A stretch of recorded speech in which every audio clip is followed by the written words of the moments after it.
soft-spoken person, very, always approachable whenever we have.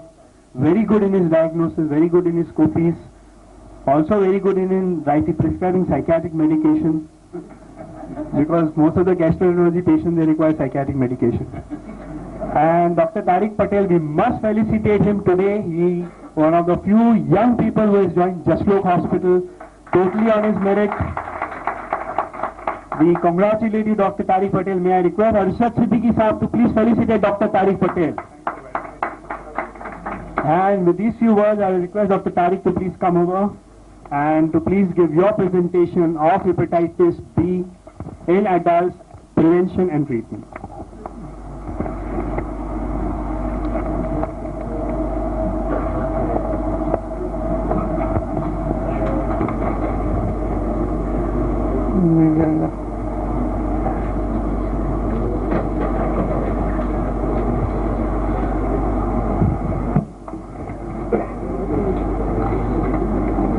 Thank you, Dr. Machiswala, for those kind words.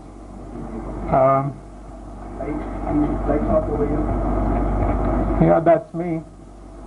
Go back. No, first slide. Back.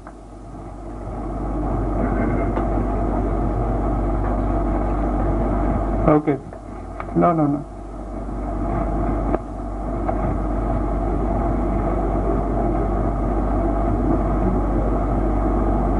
Okay, I'll try and be focused. The main reason why we are assembled here today, and that is prevention of hepatitis B infection by vaccination. Next, my job has been made easier by Dr. Parmar, who has built the base, and I have to speak only on the prevention part. Next.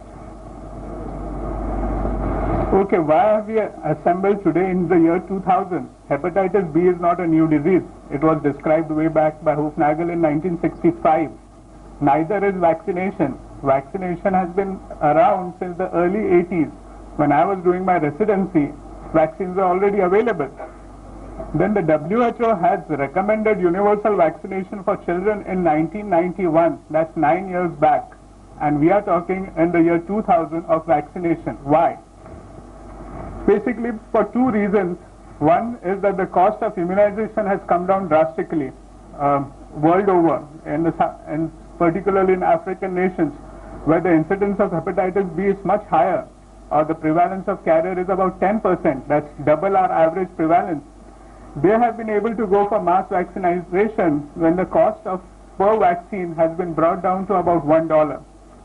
Now our Red Crescent Society has made that even cheaper. It has been made almost half $1, that is 25 rupees. So that's the main reason that the thrust in this year on hepatitis B immunization. One, the cost has come down by itself. Companies have started manufacturing here, and second, voluntary organizations have come in a big way in promoting this immunization. So next, just because it is available, do we really need to immunize? So for that, one is you have to understand the profile of our population. 5% of our population is carriers.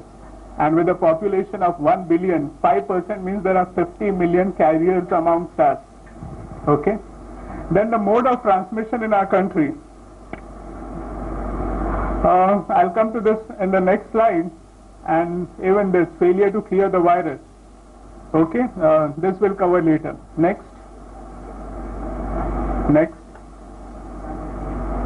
So in our country, basically of these three modes of transmission are prevalent: perinatal transmission from an infected mother to her infant, then early childhood transmission, which is the horizontal transmission, and the last is probably the most important as far as the volumes are concerned, through infected blood and blood products, which means using needles which are not properly sterilized, which are not disposable. But still I have kept it third. Why? Because although the volumes are more here, the bad or the serious consequence results from these first two types of infection. When adults get infected with hepatitis B, more than 90% or more than 95% are able to eradicate the virus. As against perinatal transmission, when infants are infected,